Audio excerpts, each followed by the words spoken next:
સતતં નિજમૂર્તિ ચિંતકાના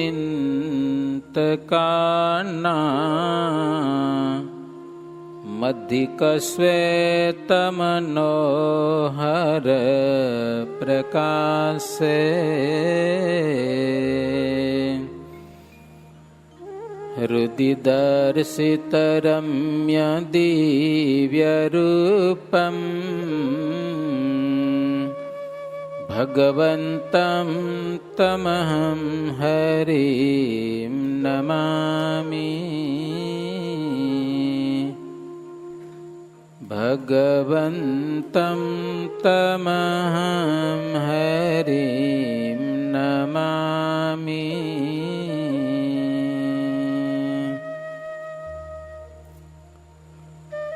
વર્ણિવેશરમણીય દર્શનમ મંદહાસરુચિરાનનાંબુજમ પૂજિતં સુરનરોત્તમૈર્મુદા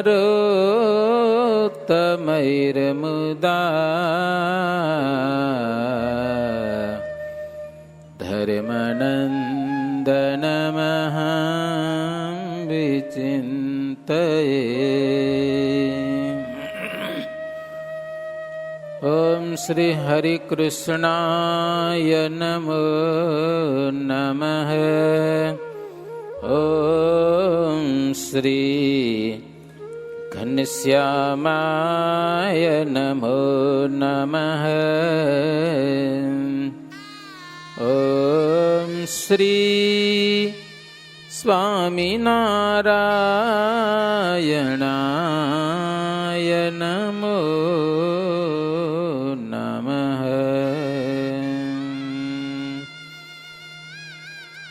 સહજાનંદ સ્વામી મહારાજની જય. શ્રી ઘનશ્યામ મહારાજની જય. શ્રી સ્વામિનારાયણ ભગવાનની જય. બધાને જય સ્વામિનારાયણ. સ્વામિનારાયણ હરે.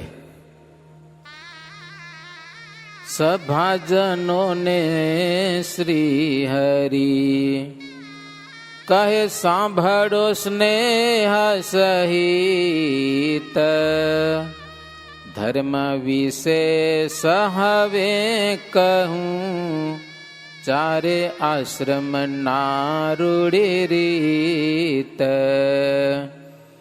બ્રહ્મચારી તથા ધર્મ ભાઈ કહું પ્રથમ સુણો સુખદાયી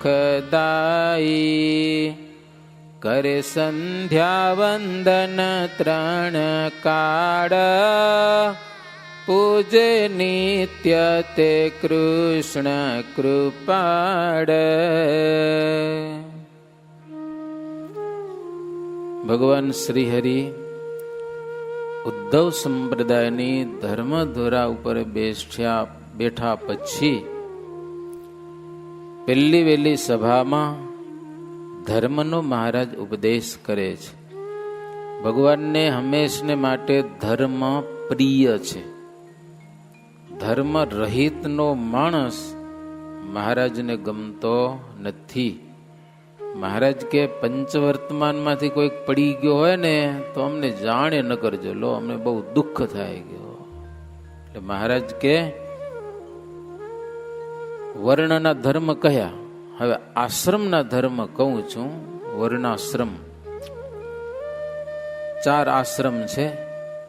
એમાં પહેલો છે બ્રહ્મચર્યાશ્રમ. બ્રહ્મચારી હોય તેમને સંધ્યા વંદન કરવું 3 વખત, ભગવાનની પૂજા કરવી, ગુરુની સેવા કરવી, અલ્પ આહારી થવું, બહુ ન ખાવું પેટ ટાઈટ કરીને, અલ્પ આહારી થવું, નખ અને રોમ શરીરના વાળ એને વધારવાના લ્યો એમ છે. કાંસકી વડે કરીને ક્યારે વાળ ઓળવા નહીં. મૂંજની મેખડાનો દંડ અને કમંડલું ધારણ કરવાના. બેસવા માટે મૃગચર્મ રાખવું, એક જોડ કોપીનની રાખવી, અને 2 બહિર્વાસ એટલે ધોતિયા રાખવા પહેરવા માટે. કંઠમાં કંઠી અને ડાબા ખભા ઉપર જનોઈ એ હંમેશા રાખવી. વિષય ભોગની મનમાં ઈચ્છા ન રાખવી ક્યારે પણ.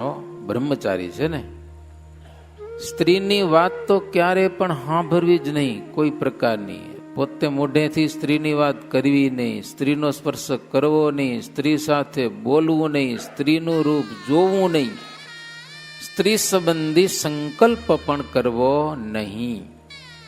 જ્યાં સ્ત્રીઓ ક્રીડા કરતી હોય ત્યાં પોતે જાવું પણ નહીં. હાચોલી તો ઠીક, લાકડાની પુત્રી હોય કાષ્ટ વગેરેની પૂતળી, સ્ત્રીની પૂતળી, તો એનો પણ સ્પર્શ કરવો નહીં.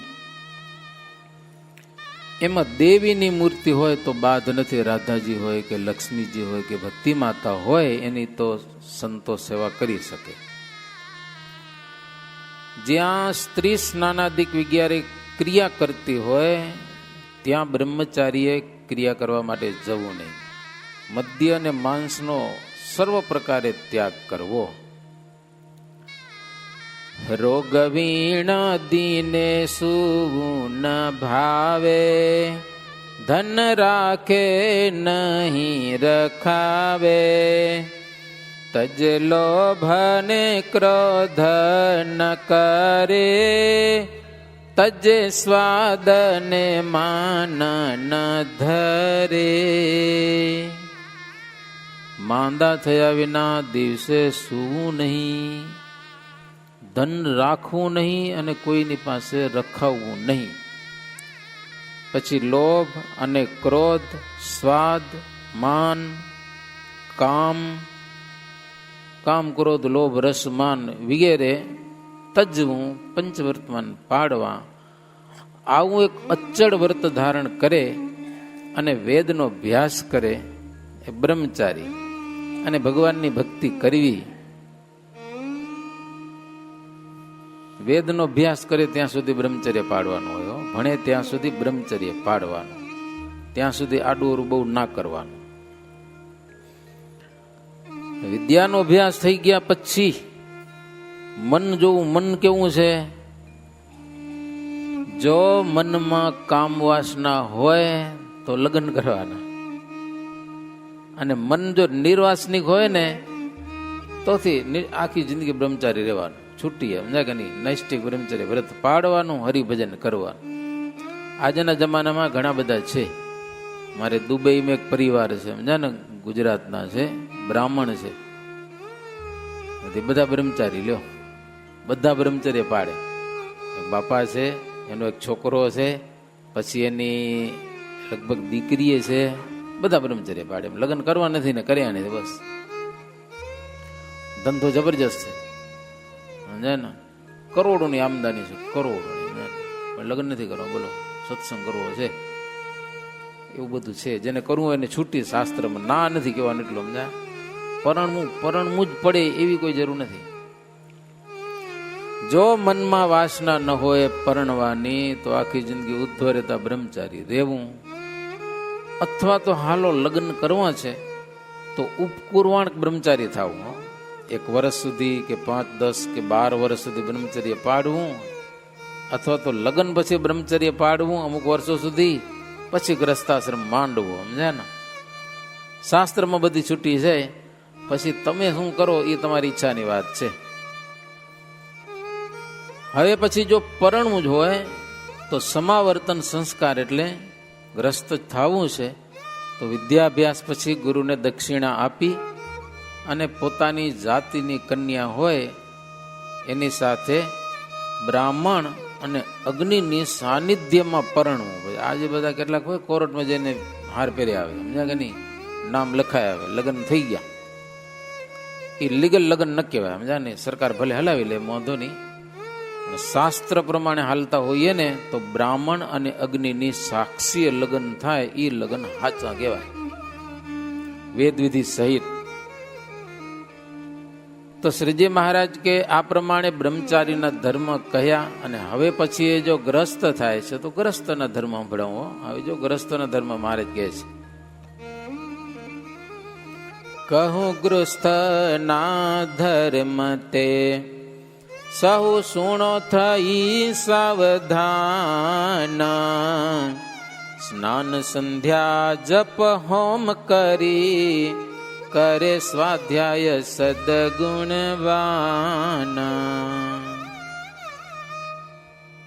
ગ્રહસ્થ થાય એટલે લગ્ન કરીને મન ફાવે એમ ભોગ ભોગવા એવો શાસ્ત્રનો મત નથી. પછી સમજ્યા ને, ગ્રસ્થ થયો, લગ્ન થયો, એના કેટલાક નિયમ જો કે શાસ્ત્રમાં બધા લખ્યા છે, કદાચ ન થાય પણ એક મર્યાદામાં તો જીવી તો હગાય. સ્નાન સંધ્યા જપ હોમ એ બધું કરવાનું કહેલું છે ગ્રસ્તને. ભગવાનની પૂજા તો થાય કે ન થાય? નહીતર ઘણા બધા પૂજા કરતા હોય ને લગ્ન કરે પછી બંધ કરી નાખે. લ્યો, હકીકતમાં લગ્ન કર્યા પછી 2 જણા સત્સંગ કરવાનો લખ્યો હોય શાસ્ત્રમાં. આમ પૂજા કરતા હોય એ કે લગ્ન કરે એટલે ભગવાન નવા મળી ગયા. કે લ્યો એને કે નવા ભગવાન મળી ગયા એની પૂજા કરવાની હોય. હવે આ ઠાકોરજીને શું પૂજા કરવાની? લ્યો, એમ ના હાલે ને. લગ્ન કર્યા પછી પણ બંને જણા થઈને ભગવાનની પૂજા કરવી. તર્પણ છે, વિશ્વદેવ છે, વગેરે કર્મ બધા છે. અતિથિને ભાવે માનવા, આંગણે આવેલો કોઈક અતિથિ ભૂખ્યો માણસ એને કંઈક આપવું, ખાવા માટે શક્તિ પ્રમાણે એની સેવા કરવી અને શુભ ધર્મ સહિત ન્યાયથી ઉદ્યમ કરવો. ધંધો કરવો પણ ન્યાયથી કરવો, એમાં અન્યાય ન કરવો. એમ પૈસા ભેગા કરવા પણ ન્યાયથી દ્રવ્ય ભેગું કરવું.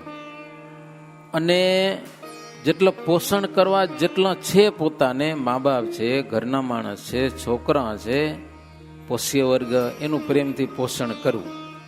પણ અતિ આસક્ત ન થવું. પાછું સમજ્યા ને, પરિવારમાં અતિ આસક્ત ન થવું. હોલ્લાની જેમ કે એની પાછળ મરે, કારણ કે એક દિવસ દેહ તો છોડવાનો છે, ઓચિંતને છોડવું પડે. અતિ આસક્તિ હોય ને તો મર્યા પછી ભૂત થવું પડે. તો પરિવારના હિતને માટે પણ અતિ આસક્તિ છે ને એ મર્યા પછી પણ નડનારી છે. માનો કે તમે મરી ગયા હાલો અને પછી ભૂત થઈને પાછા પરિવારમાં આવો તો તકલીફ થાય કે ન થાય? બોલો. તો પરિવારને હેરાન કર્યા કે ન કર્યા? તમારી વાસનાને કારણે. એટલે ગ્રસ્ત થયા પછી લેવલમાં રહેવાનું. લેવલમાં સમજા ને, લેવલ ચૂકીને જવાનું. અતિ આસક્તિ ન થવી. ન કષ્ટ કુટુંબીને, પાછું કુટુંબીને હેરાન કરવા એવા નથી પાછા. સમજ્યા કે નહીં? એટલે બધું લગ્ન કર્યા છે ભાઈ બધું શીખવું પડે શાસ્ત્રમાં.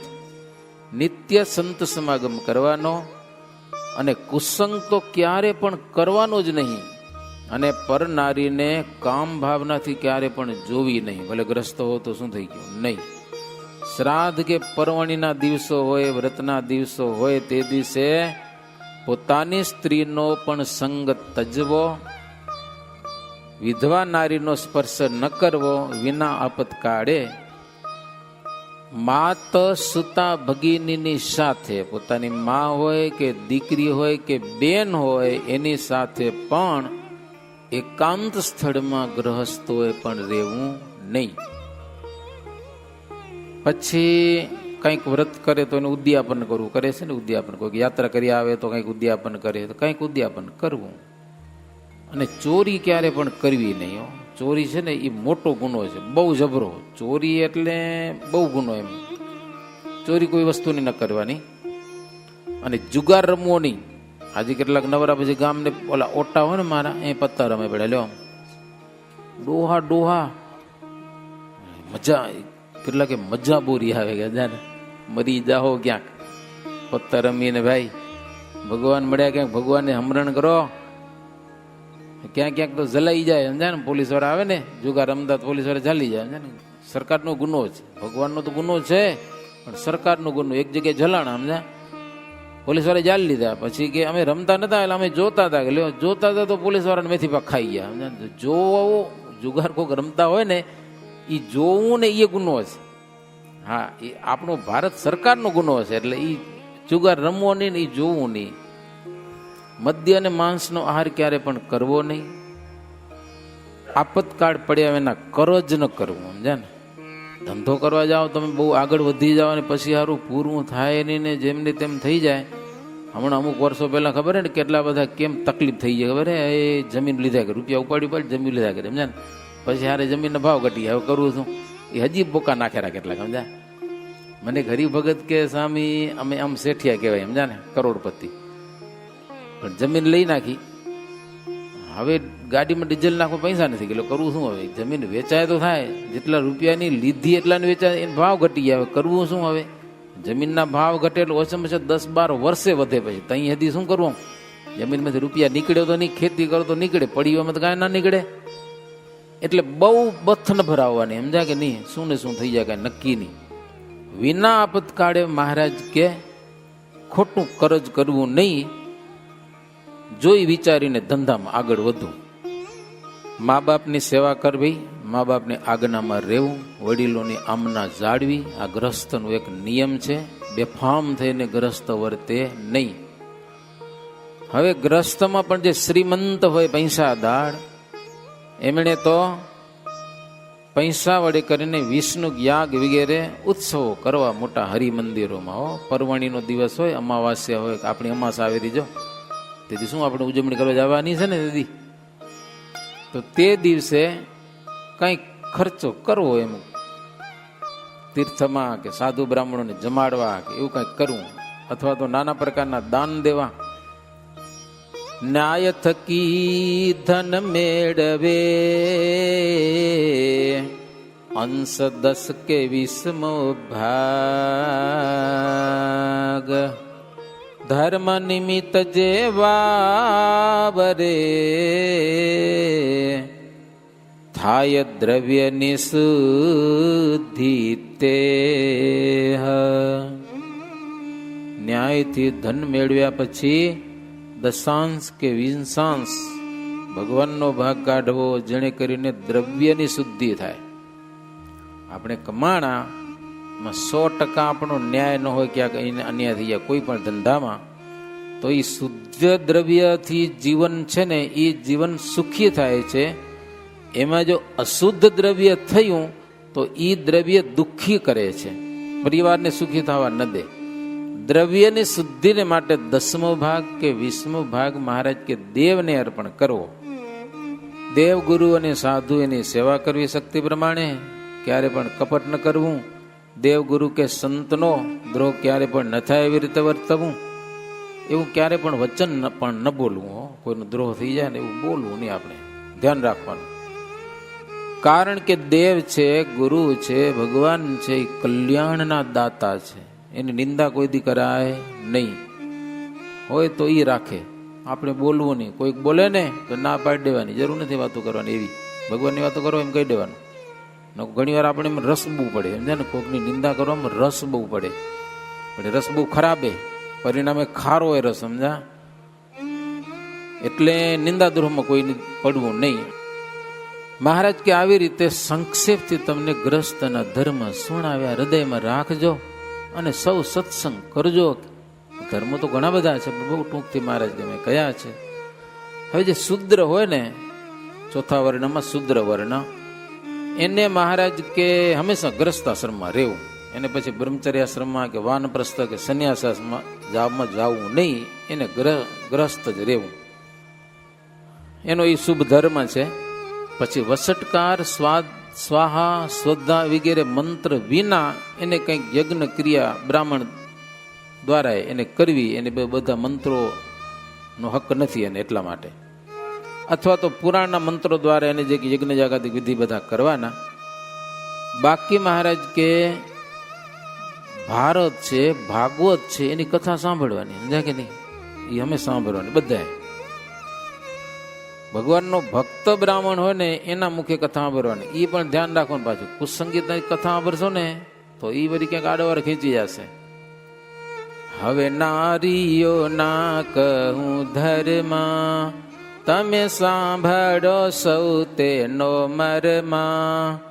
હોય સતસંગી સધવા નારી, સ્વામીને તે ઈશ્વર સમધારી. મહારાજ કહે સ્ત્રીઓમાં સધવા સ્ત્રીઓ હોય, લગ્ન કર્યાને સધવા કહેવાય, એનો પતિ છે. હવે એને લગ્ન કર્યા છે, જીવનમાં એક ધણી ધાર્યો છે, તો મન વચન કર્મે એની સેવા કરવી હો. શું કામ? આ લોક અને પરલોકમાં સુખી થવાને વાસ્તે. કોઈ સ્ત્રીઓ તેમને ભાગમાં જેવો પતિ મળ્યો એવો, સમજા કે નહીં? ક્યારેક હારો ના મળે, અડધું ગાંડો એ મળી જાય તો શું કરવું? તો હવે કર્યા જ છે લગ્ન, તો સમજા કે નહીં? શાસ્ત્ર નથી કહેતા તોડી નાખજો એમ. લગ્ન કર્યા છે, તમારા ભાગમાં તમને ધણી મળ્યો હશે. અમે એમ લખ્યું છે કે એ ધણી કદાચ વૃદ્ધ હોય, રોગી હોય કે નિર્ધન હોય, એવો કદાચ હોય તો પત્ની છે એ પતિનું અપમાન ન કરી શકે કોઈ દિવસ. હોય એને જેવું તેવું વચન બોલી ન શકે. પત્ની છે ને એક, એની અર્ધાંગના છે. જોડાણા છો તમે લગ્ન ગ્રંથિથી, તો એકબીજાની મર્યાદા જાળવો. એટલે ધણીનો એવો નથી કે જેને તમે ગારું દેવી, એમ છે ને, ઘરવાળો એટલે ગારું દે ને માળે ને, એ રીત શાસ્ત્રની નથી. શાસ્ત્રની મર્યાદા છે. તો પત્નીએ, અહીંયા સ્ત્રીના ધર્મ આવે છે, એટલે પત્નીએ કોઈ દિવસ પોતાના પતિનું અપમાન કોઈ દિવસ ન કરવું. પતિ હોય કે પતિના પિતા હોય, પોતાના સસરા કહેવાય, સાસુ કહેવાય, તે મર્યાદાથી જેટલું જીવન જીવાય ને એ જીવનની મજા છે. સમજાય? ઉદ્ધતાથી જીવવામાં કોઈ મજા નથી. પછી પત્ની છે એને ઘરનું રક્ષણ કરવાનું હોય છે, એને ઘર હાંચવાનું હોય છે. એટલે વાસણ બાસણ બધા વ્યવસ્થિત રાખવાના. હા, ભંગણ મગણ લગર વગર રાખે કેવું લાગે? ભૂંડું ન લાગે?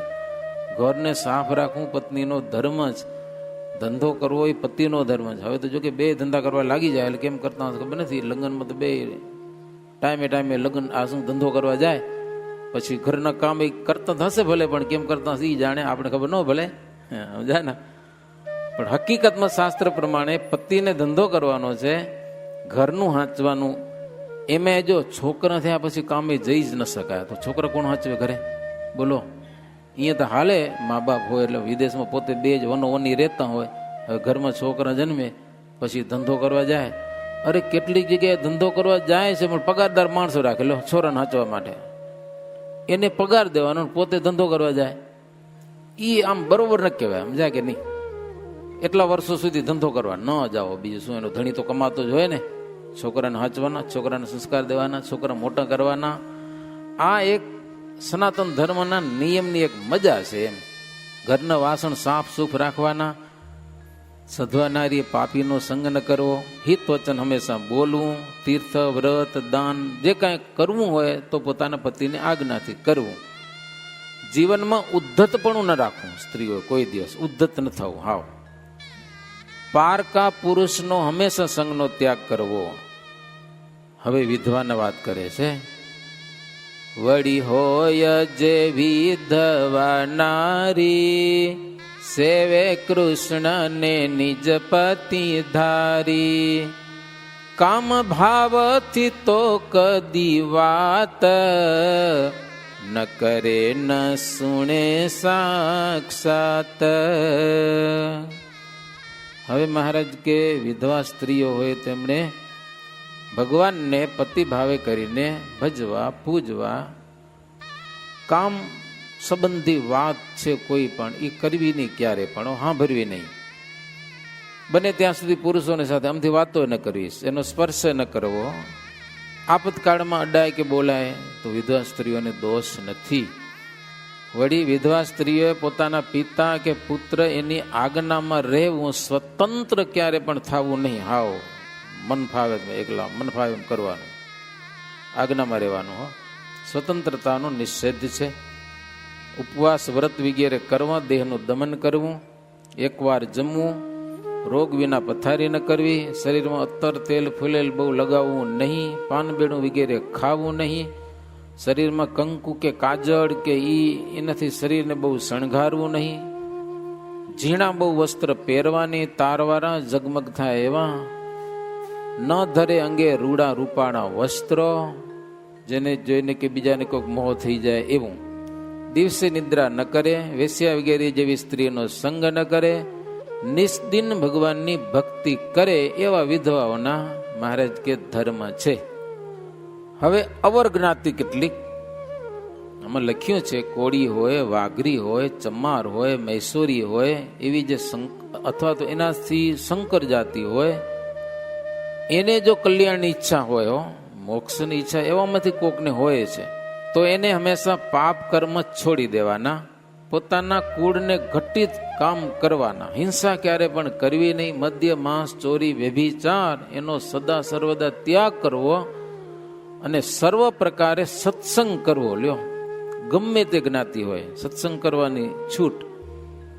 કલિજુગમાં હરિ કીર્તન શ્રેષ્ઠ ધર્મ પતિત પાવાના, તે માટે હરિ કીર્તન કરે સદા સર્વદાયંતરે ધરે.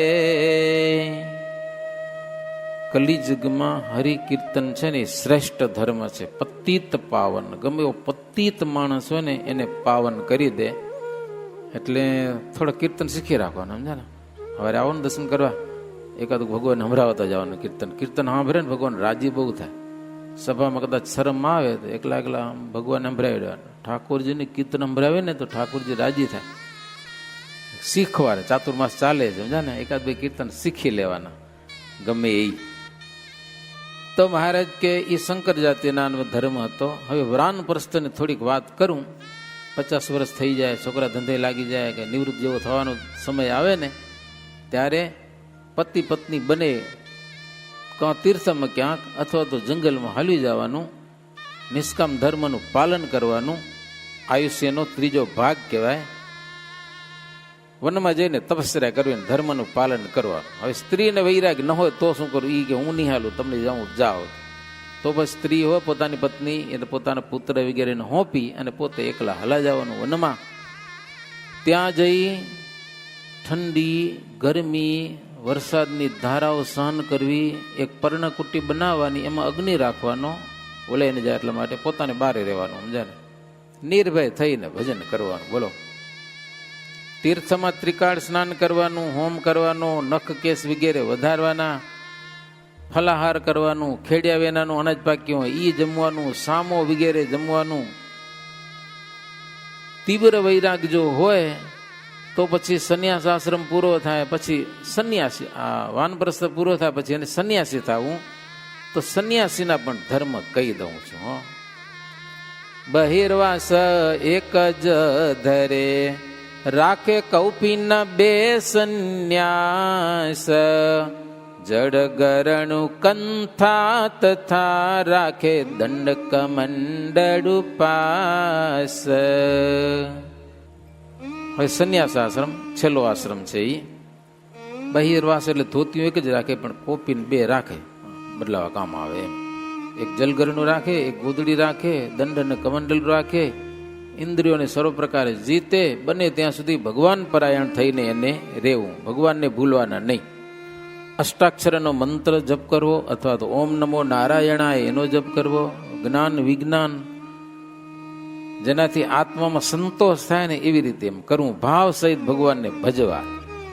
અને બ્રાહ્મણના ઘરની પવિત્ર ભિક્ષા માગીને જમવું, જેને કરીને અંતર શુદ્ધ થાય. આજે મેં એક મેસેજ વાંચ્યો કે જૈન ભોજન આવે, એમ જૈન ભોજન. એમાં અમુક રોટી આવતી હશે કાંઈક કેવી સરસ મજાની હુંવાલી. પછી તપાસ કરતા એવું આવ્યું કે એની અંદર પણ ઈંડા નાખવામાં આવે છે. કોઈ હોટલવાળા કહે નહીં તમને કે આમાં ઈંડા છે, નકો લ્યો નહીં ને પાછા. પણ હુંવાલી વસ્તુ એક હોટલવાળાએ કીધું કે આને મુલાયમ કરવા માટે ઈંડા નાખવા જ પડે. અને ક્યાંક ક્યાંક તો એવો લોટ પણ ઈંડા નાખીને તૈયાર કરીને એવો લોટ મૂકે છે બજારમાં કે તમે વસ્તુ તૈયાર બનાવો સરસ મજાની હુંવાલીને સ્વાદિષ્ટ થાય, સમજાય કે પણ એમાં ઈંડા. એટલે બજારનો વિશ્વાસ કરે જો હકીકતમાં નથી. લોટ આવે બોલો, મેં ઈંડાને સુકાવી ભેરવી કરીને તૈયાર, પછી તમે પાણી નાખીને કરો ને થઈ બરાબર. કહેવાય જૈન ભોજન લે. જૈન આવું ખાય નહીં કોઈ દિવસ. તો જૈન ભોજન ઘરે બેને ખાવા જેવું. કેવું સાચું જૈન ભોજન ઘરે બેને ખાવું. એ હોટલનો કોઈ દિવસ વિશ્વાસ નહીં. બલકે પવિત્ર શુદ્ધ આહાર થાય તો અંતર શુદ્ધ રહે અને હરિભજન થાય.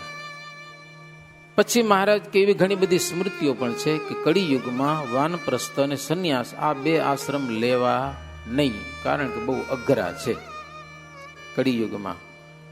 છતાંય મહારાજ કે મેં ધર્મ તો કયા, તો દુનિયામાં સંન્યાસીઓ છે તો ખરા, મજા કે નહીં. હવે છેલ્લે મહારાજ કે સાધુના ધર્મ કહું છું.